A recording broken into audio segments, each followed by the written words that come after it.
Everybody here is supposed to become a personal brand. If we are all doing the same thing, how can you go far? But in order for you to excel, you have to discover something that is unique to you. You don't know what is unique about you, you'll be lost in the crowd. Discover your uniqueness or discover yourself. And the amazing thing is that it takes a while for people to discover themselves. You see, discovering yourself early is a blessing. Package your uniqueness or package yourself. You see, that's uniqueness that you have.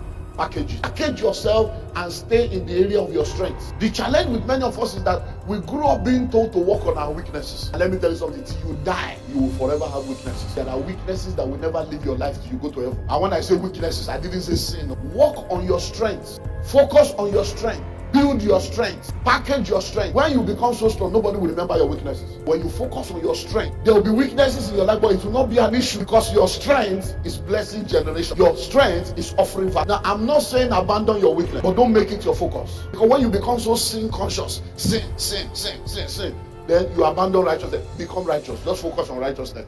Automatically, sin will just leave you alone. Welcome to Kingdom Believers Channel. To brand yourself successfully, your focus should be on what? On quality and not packaging. Packaging is important, but your focus should be on quality, because if you have a very powerful package and your package attracts people to you and then they discover that your content or what you have within is not what it's supposed to be, then it becomes a deficiency. So you should focus more on the content and not the container. Whether it's in relationship, whether it's in business, whether it's in ministry, you want to get into a relationship, you see a fine guy, is looking tall, dark, and handsome because you have an image in your mind, he's got six-pack, and then you think he's going to be a very wonderful man, or he's charming. But you need to understand that the difference between charming and harming is letter C. So by the time you remove Christ, the man can begin to harm you, and he may have six-pack without six-figure. And then you can see a young lady that looks beautiful and petite and portable or rubber, depending on how you like it. And then you are attracted to the container or to the pretty lady. But you now discover that this person is going to be a knife and not a wife. And becomes a blanket to the fire of God in your life. Because by the time you now get close to them, you discover they are toxic. So if you are attracted by packaging, you may get into trouble. You may see a ministry that looks so powerful, the signboard, even the pastor's dressing, even the choir, everywhere is looking, but when you get in there, you are entering into a cult or an occult. So you can see packaging, but it's the content. There are organizations and institutions that look so beautiful. You go into a barbing salon or a hairdressing salon, everywhere is looking touche, everywhere is looking and smelling nice, but by the time you get there, the services are poor. You go into a restaurant, everything is looking powerful. You sit down, you order for your meal. By the time they bring it, it's burnt sacrifice and salted offering. Hello? So you realize that there's problem. So what do people think of you? This should be your priority, not packaging. Packaging is good. We're going to get the packaging. What do people think of you? How do people see you? What's the perception of people concerning you? And then what value do people place on you? These are very, very key, fundamental issues when it comes to personal branding. So we now began to look at some things that you need to understand when it comes to branding yourself. So number one, you must have a general understanding of branding and its power. And that's where we stopped last week. So, which is why I went through all I went through last week to give us just a general understanding. Because if you're going to go into personal branding, you still need to have that general understanding of branding and the power of branding. Because you need to understand that the same service that you render, and they will pay you 10,000 naira. Somebody else will render the same service, and they'll pay them 2 million naira. Same service. Now the difference is in branding, and I gave you some examples last week. So let's move on to today. So number two, in order to effectively brand yourself personally, you need to decide what you want to achieve with your personal branding. So if you sit down one day and make up your mind, I want to become a brand. I want to brand myself. Then as you are sitting down to make that decision, you also need to settle why you want to be a brand. Why?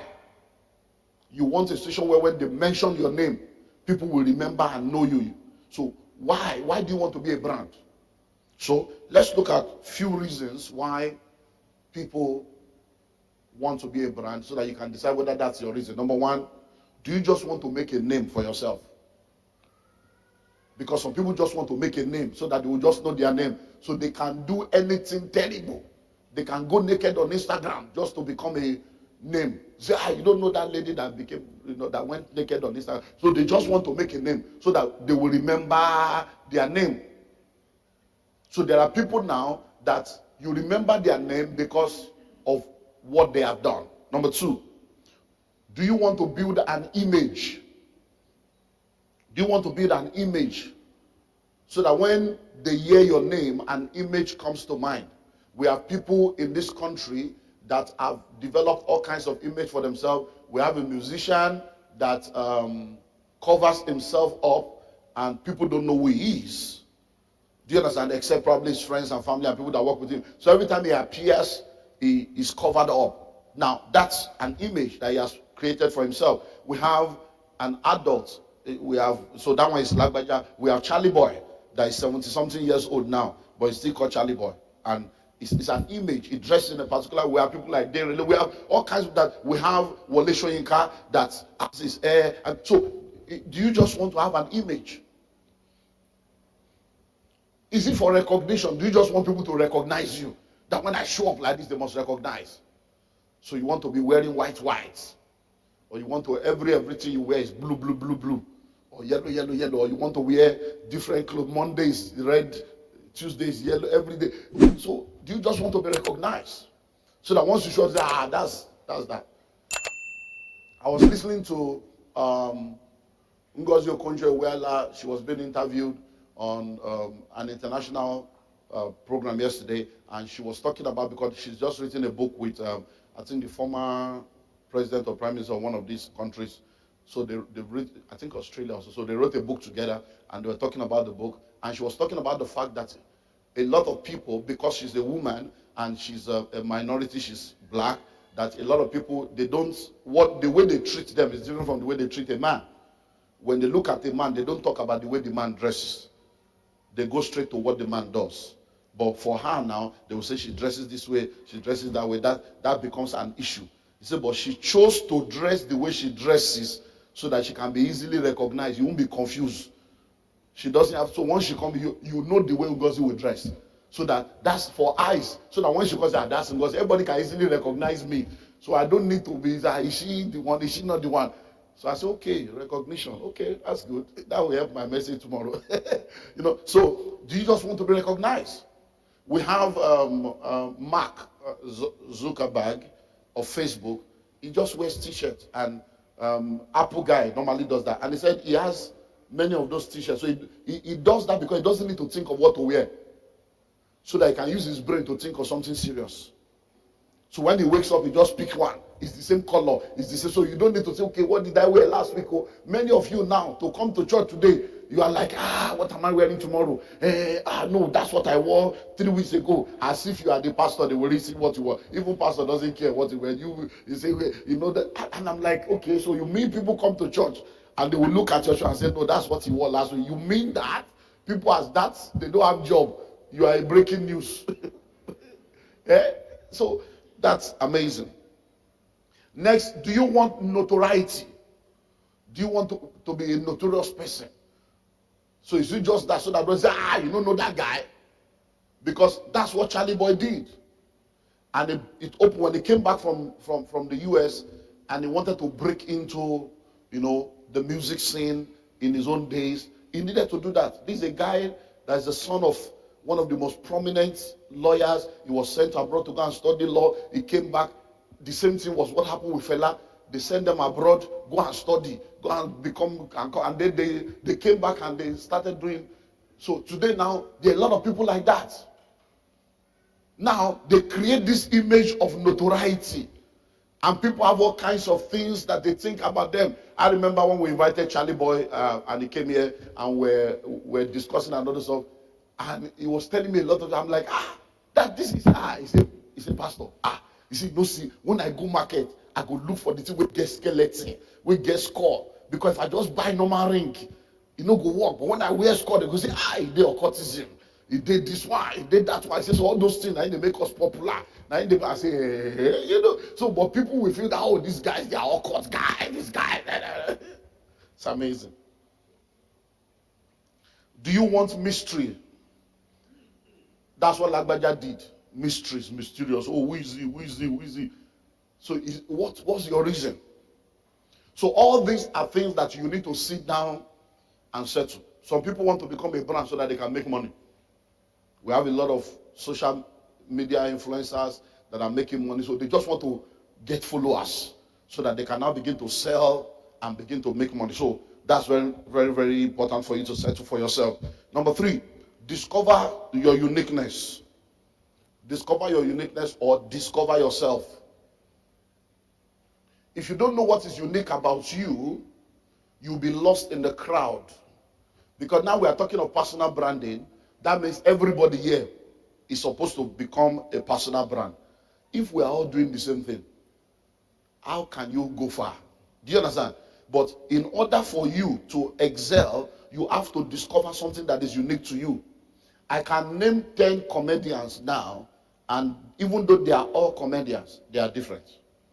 So if I mention Alibaba, you know the way he does. If I mention Basketman, you know the way he flows. If I mention Gordons, you know the way. If I mention Akporo, you know the way he flows. So as I can mention 10, 20 comedians. They are all comedians.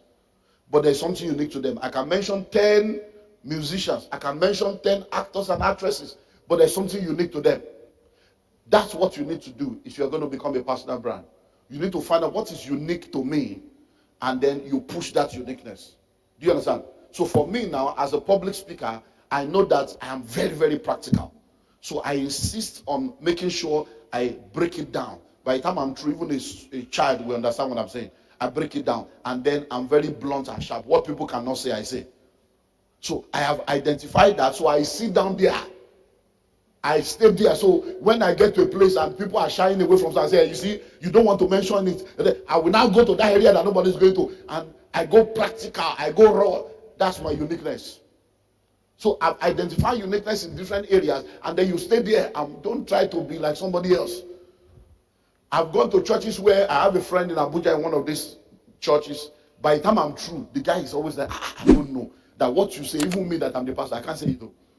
That they will get angry. But when you say it, they'll be laughing and they love you. Anytime we say, we should invite Pastor Olumide. Say, but you just insult them, you finish them. You say, me, I can't mention you are a fool on my pulpit in this church. Never. They will just, before you know it, the news will go out. You say, but you did. I say, but that's my vocabulary. It's not I wrote a book on this thing. It's not an insult. It's a question. Are you a fool? I'm asking you a question. You answer me. It's not a... So discover yourself. And the amazing thing is that it takes a while for people to discover themselves. And one of the blessings you can have in my biographical audio program, The Secret of My Journey, the first thing I wrote there is the fact that I started early. You see, discovering yourself early is a blessing. And that's why when I see young people that are wasting away their life, thinking that there is still time, I'm amazed. I started this church at the age of 25. How many 25-year-old boys or girls have started anything in their life? Business, you have not started. Ministry, you have not started. All you can start is to start relationship. And you are wondering why your life is the way it is. Hello? So you find out that if you discover yourself early, at 30, I'm confused. 35, what is my purpose? How do I discover purpose? At 35? At 35, you are still confused? Number 4, package your uniqueness or package yourself. You see, that uniqueness that you have, package it. Package it. So when I discovered that I have special grace and special wisdom and special information in the area of relationship, in the area of finance, in the area of leadership, what did I do? I kept developing myself more in those specific areas. It doesn't mean that if you say we should do deliverance, I won't do. It doesn't mean if you say we should, but I now decided to focus on that. And I began to package myself as that common sense guru, relationship expert, world clinical. You begin to package yourself. So if somebody calls me and say they have deliverance conference, I will go. But I won't go and say, Olumide Emmanuel present deliverance. I won't do that. I won't present myself. I will only do that within the confines of my church as a pastor fulfilling my assignment. But to project myself as a deliverance minister, I won't do that. To say I'm doing Olumide Emmanuel miracle crusade, I won't do that. Not because I can't do miracle, I don't believe in miracle, but I will not go and be projecting myself as a crusade speaker, evangelist. No. When people invite me, it's on my form. I don't do crusade. I don't do night vigil. I write it there. So if you are inviting me for night vigil, forget it. I'm not coming. Not because I can't. Do you understand that? So it's all about package yourself and stay in the area of your strength. The challenge with many of us is that we grew up being told to work on our weaknesses. And let me tell you something. Till you die, you will forever have weaknesses. There are weaknesses that will never leave your life till you go to heaven. Just settle that. Hello. And when I say weaknesses, I didn't say sin. No. So that you won't say, oh, Pastor said we can sin forever. No. There are weaknesses that will never leave your life till you go to heaven. Instead of focusing, work on your weakness. Work on your weakness. You now abandon your strength. Work on your strength. Focus on your strength. Build your strength. Package your strength. When you become so strong, nobody will remember your weaknesses. Mandela, have you forgotten that the man committed many adultery, has many women in his life, many children? But who is talking about how many wives, how many children, who is saying that? Because everybody is focusing on the strengths. Hello? So when you focus on your strengths, there will be weaknesses in your life, but it will not be an issue. Because your strength is blessing generations. Your strength is offering value. Do you understand that now? Now, I'm not saying abandon your weakness, but don't make it your focus. Because when you become so sin conscious, sin, then you abandon righteousness. Become righteous. Just focus on righteousness. Automatically, sin will just leave you alone. Number 5, market and build your package uniqueness. So you have packaged yourself, and then you have packaged your uniqueness, then begin to market it. Listening and listening well. Humility is not stupidity. Hello? Humility is not stupidity. So when they are telling you, oh, let the Lord announce you. What verse of scripture is that? Let the Lord announce you. I didn't see that in the Bible. Hello? The Bible says Jesus went from city to city, village to village, synagogue to synagogue, preaching, teaching, and healing. Then, the result of his action, his fame spread abroad. He went. Someone say he went. Then, his fame spread abroad. When Jesus shows up, he announces himself, I'm the way, I'm the truth, I'm the life. Nobody can go. If a pastor does that today, they will say it's arrogant. My name is Olumide Emmanuel. When I said to you, poverty dies, I can show you the way out of poverty. When you listen to me, you can never remain the same. Why? I'm announcing myself. Jesus Christ did the same. He said, I'm the way, I'm the truth, I'm the life. That is publicity. That is marketing. How can you be a hairdresser and your hair is looking like somebody that just came from madhouse? How can you be selling perfume and you are smelling like a corpse? How can you be a fashion designer and we can't see your design? Market yourself. So if you are an hairdresser, you should not come to church with the same hairstyle every Sunday. It's an error. Every Sunday, this Sunday go like this, next Sunday go like that. So that they say, this is Tasha. I say, that's what I do for a living. You shouldn't even use one perfume. It's deliberate and intentional. It's not carnality. It's marketing. Hello? You market yourself. Very important. So that is one thing you need to do. Because if you don't market yourself, you can just be in one corner dying. All the people that have won different reality shows, there are people better than them. But it is those who come out that people know. Say the most beautiful girl in Nigeria. No, it's the most beautiful girl among those that contested. Hello? The most beautiful girl among those that contested. Miss World, no, it's Miss among those that contested. Some of the most beautiful women are under hijab in the Islamic world. Nobody has seen their face. Hello? So all these things you need to understand. Market yourself. Musicians, comedians, footballers, actors, politicians, photographers, writers, public speakers, all these people that we know today, if they did not market themselves, you will not know them. I was speaking with a pastor that had come to see me. He traveled from Ibadan to see me this during the week for counseling and coaching. And we're discussing of a lot of things. And I told him a few things he needs to do. Then I needed to help him to understand when we say mega. So I said, you see, the challenge with many of us is, I've been to your church because I was in his church in January and he was telling me all manner of testimonies of what has happened between the time I came and now. I said, look, the challenge is that you now, you will look at me and you call me a mega pastor. But you don't see yourself as a mega pastor because your definition of mega is an error. So I told him, I said, mega means impact. Mega means impact. I said, dynamite is not big, but when it blows, it makes impact. I so see yourself as a mega pastor by becoming an impactful pastor. When you make impact upon the 6, 12, 30, 40, 200 members you have, you're a mega pastor. When you make impact within your community, I see because many of those pastors, we have gone around the world. Many of the pastors, many of you are calling great men of God. When you go to their church in America, it's not as big as this church.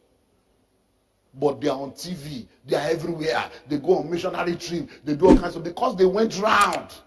People now say, mega church, mega pastor. Kenneth Hagin never left America. Hello?